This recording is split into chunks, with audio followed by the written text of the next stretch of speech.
SCP Foundation. Secure, contain, protect. Au 5-6, le cow-boy ou l'américain. Ascendance européenne. Origine américaine. Quarantenaire. Cheveux longs maintenus en queue de cheval. S'habille presque tout le temps en costume blanc avec un chapeau de cow-boy stetson blanc Bossoft plein et porte une canne blanche dont la poignée a été taillée en tête de loup. Signification inconnue s'il y en a une. Ancien as des agents de la Fondation, aucune autre information connue quant à son identité probablement effacée, professionnelle mais très amicale. Réputé pour ses grandes compétences. Très polyvalent au sein de la Fondation mais se concentre principalement sur les problèmes relatifs à la sécurité. Un des O5 s'exposant le plus au public. Il est toujours escorté par 2 gardes du corps nommés Thompson et Black. Au 5-6, la proue ou le doyen. Ascendance africaine. Origine américaine. Longévité surhumaine vérifiée, probablement bicentenaire.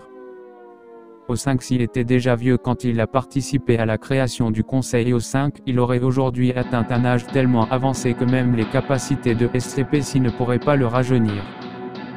Il survit toutefois, pour le moment, mais il prend rarement si ce n'est jamais part aux opérations du Conseil. Au 5, son secrétaire s'occupe de ses affaires, y compris son vote en ce qui concerne les affaires du Conseil. Au 5, et selon sa volonté. Au 5-6, le pantin. Ascendance européenne. Origine africaine. Quarantenaire. Généralement vêtu de costume de bon goût.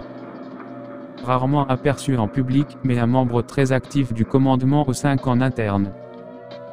Très peu sont au courant qu'il est un pantin à la solde de la coalition mondiale occulte au sein du Conseil. Au 5 pour un éventuel projet de coup d'État ou simplement comme garantie. Il est très possible que certains voire tous les autres membres du Conseil au 5 soient au courant de son statut d'agent double, mais tolèrent la situation pour des raisons qui leur sont propres. Peut-être le voit-il comme un atout potentiel, ou du moins pense-t-il qu'être au courant de sa situation pourrait devenir un atout potentiel. Au 5-6, l'expérimentateur. Ascendance européenne. Origine autrichienne. Aurait autour de 65 ans. Anciennement affilié à la Commission impériale pour les occurrences transgressives. Signataire de la Convention de la Cité interdite. Partisan de la méthode scientifique au sein de la Fondation. En charge du pôle R&D. On lui attribue la paternité du terme Euclide et rétention de mémoire en réalité. Qu'est-ce qu'exactement une rétention de mémoire en réalité ?